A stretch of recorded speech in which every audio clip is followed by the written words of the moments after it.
Want to share a quick little observation. Waters is going to show the world right here how utterly brilliant he is. This guy has really got it going on. And, he's so astute and he really crosses the T's and dots his I's. The guy is really remarkable. He comes off almost comical a lot of times, and that's a sign of intelligence for the most part. A guy with a really good sense of humor, that's usually a sign of intelligence. Show me a really good comedian, Dave Chappelle, Bill Burr, George Carlin. I don't care what their political leanings are. Bright guys are bright guys. Mort Saul. Bright guys are bright guys. And a comedic element in personality is usually a great sign of intelligence. But listen to how quick he analyzes, as opposed to Dana, I love George Bush Perino, who's hanging on to that Bush legacy like a horny schnauzer on someone's leg, and how she misses the mark. In her book, and not just in her book, but in all of her interviews, blames James Comey for her loss to President Trump. So I'm not exactly sure what's going on here. All right, Jesse, do you have any clarity in your mind? I wish I did. I'd like to know more. They should be testifying up on Capitol Hill. This may be the first clue, though, we have of President Obama possibly being involved in the FBI shenanigans. If he wants to know what the FBI is up to, is it about the Hillary investigation? That was closed at the time this text was sent. Is it about the Trump-Russia investigation? Not at that point. That was the 28th. This was the 2nd of September. Was it about the Trump-Russia investigation? We don't know that either. If it was about the DNC hack, he wants to know about that.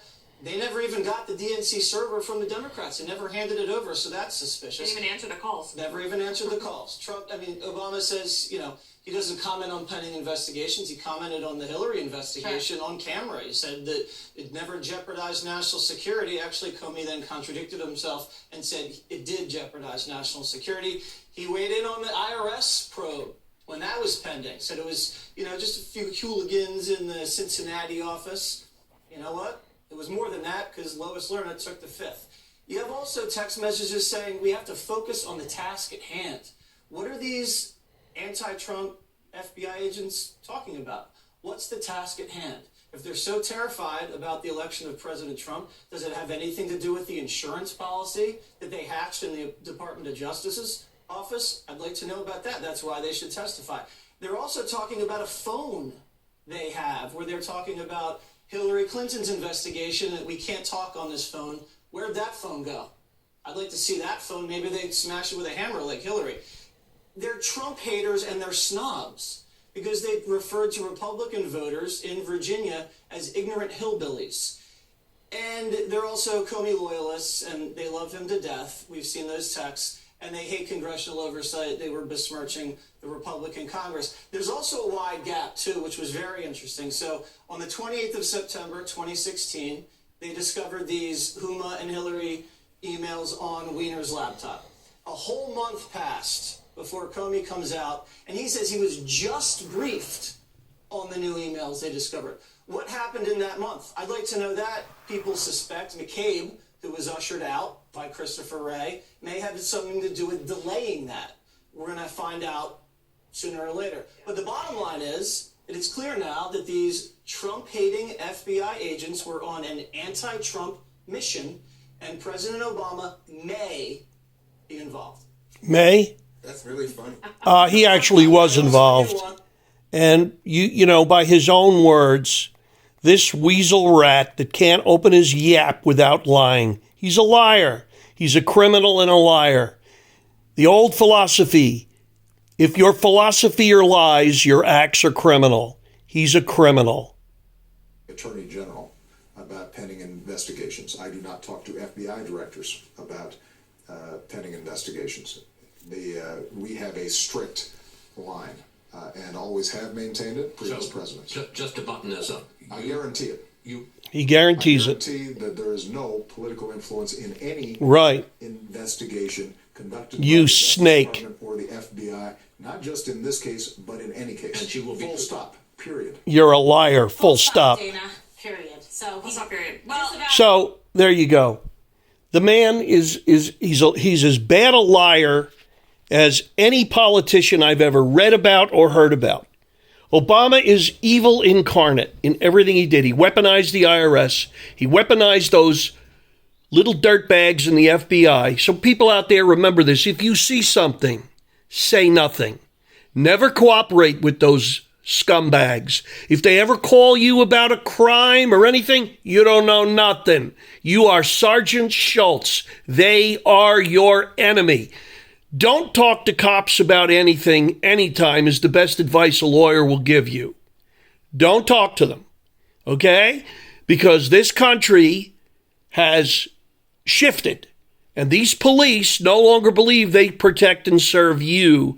They protect their pensions and serve themselves. And the FBI has exposed itself as the worst, okay? They're approaching rapidly the level of the KGB and duplicity.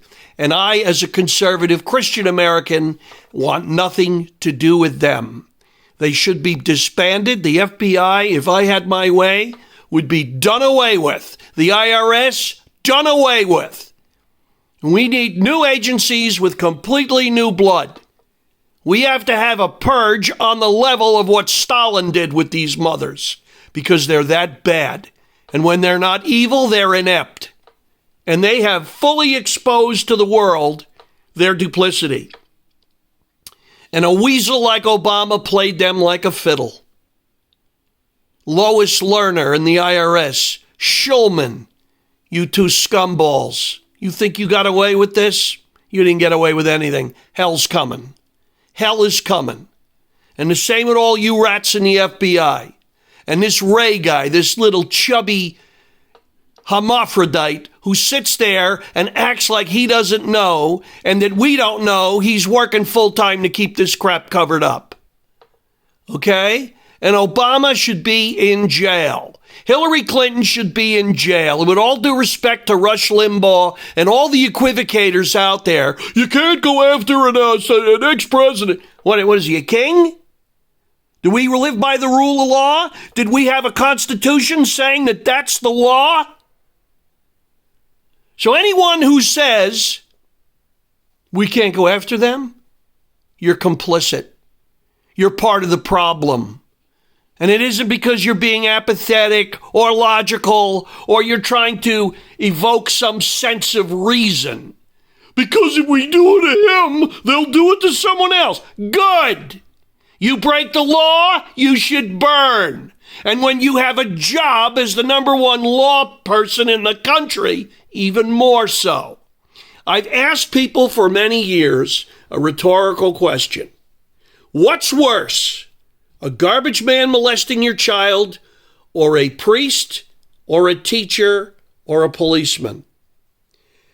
It's remarkable how many people answer perfectly stupidly. Oh, it's the same thing. It is not the same thing. A child is taught to go to a cop, a teacher, if there's a problem.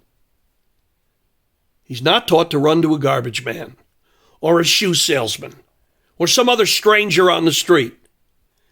But certain jobs have an authority about them. School teachers are people of that authority.